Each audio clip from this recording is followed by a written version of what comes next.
मध्य प्रदेश में लोकसभा चुनाव के लिए बीजेपी अब बिल्कुल तैयार है। 29 में से 24 सीटों पर बीजेपी ने अपने प्रत्याशी ऑलरेडी घोषित कर दिए हैं, लेकिन 5 सीटों को अभी भी उन्होंने होल्ड पर रखा है। आखिर इसका क्या कारण हो सकता है कि बीजेपी ने यहां से 5 सीटों को अभी भी होल्ड पर रखा है? इन 5 सीटों को लेकर बीजेपी इतनी सतर्क क्यों है?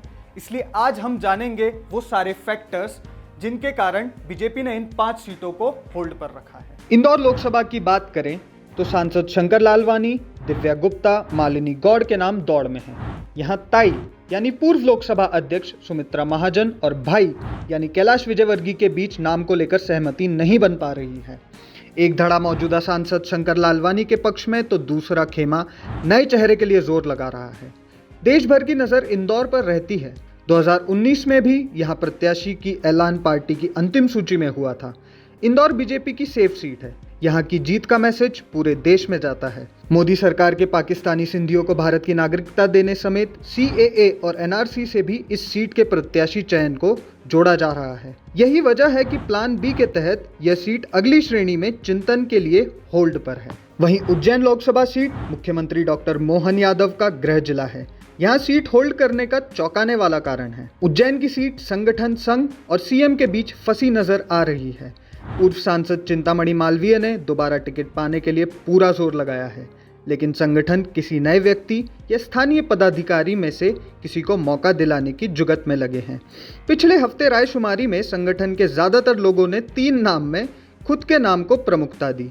CM मोहन यादव उमेश नाथ महाराज को राज्यसभा पहुंचा चुके हैं, इसलिए संगठन और संघ अब अपने प्रत्याशी को टिकट दिलाने पर अड़े हैं। साथ ही अगर धार लोकसभा की बात करें तो यह सीट भाजपा के लिए रेड जोन में है। विधानसभा चुनाव के रिजल्ट ने यहां पार्टी की चिंता बढ़ा दी है। धार संसदीय क्षेत्र में आने वाली 8 में से 5 सीटें कांग्रेस ने जीती हैं। लोकसभा चुनाव से तुलना करें तो यहां पार्टी वोटों के हिसाब से माइनस में रही। अब पार्टी यहां ऐसे आदिवासी चेहरे को लाना चाहती है जो विधानसभा चुनाव के वोट के घाटे को पूरा कर सके। रंजना बघेल, जयदीप पटेल और युवा नेता राकेश पटेल का नाम चर्चा में है, लेकिन पार्टी अन्य विकल्प भी तलाश रही है।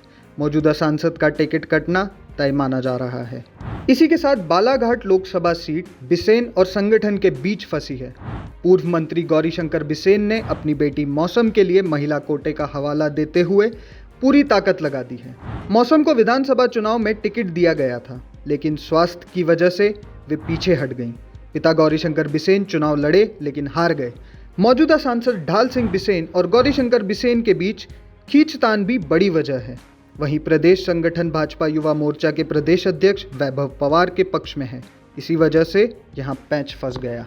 चलिए अब हम आते हैं छिंदवाड़ा सीट पर। भाजपा के लिए छिंदवाड़ा शुरू से ही चुनौती भरा रहा है।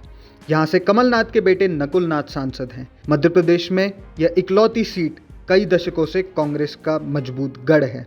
कमलनाथ और नकुलनाथ को लेकर तमाम तरह की खबरें भी चली, लेकिन दोनों ने भाजपा में जाने की अटकलों को खारिज कर दिया। बीजेपी ने छिंदवाड़ा से प्रत्याशी की घोषणा नहीं की। चर्चाओं में विधानसभा में कमलनाथ को चुनौती दे चुके बंटी साहू, मोनिका बट्टी और नत्थन शाह का नाम चर्चा में है। चूंकि बीजेपी ने मध्य प्रदेश की सभी 29 की 29 सीटों का लक्ष्य रखा है, बीजेपी किसी भी कीमत पर यह सीट जीतना चाहती है। यहाँ जो भी बीजेपी का प्रत्याशी होगा वह बेहद खास होगा। नकुलनाथ को चुनौती देने के लिए चेहरे की तलाश जारी है। यही वजह है कि विशेष रणनीति के तहत यह सीट होल्ड रखी गई है। मध्य प्रदेश में बीजेपी ने 29 की 29 सीटों को जीतने का दावा ठोका है, लेकिन बीजेपी भी यह जानती है कि यह इतना आसान नहीं होगा। क्या आपको लगता है कि कांग्रेस के प्रत्याशी बीजेपी के उम्मीदवारों को टक्कर दे पाएंगे या बीजेपी 29 की 29 सीटें ले जाएगी? हमें कमेंट्स में ज़रूर बताएं। इस वीडियो को लाइक करें, शेयर करें और हमारे चैनल को सब्सक्राइब करें।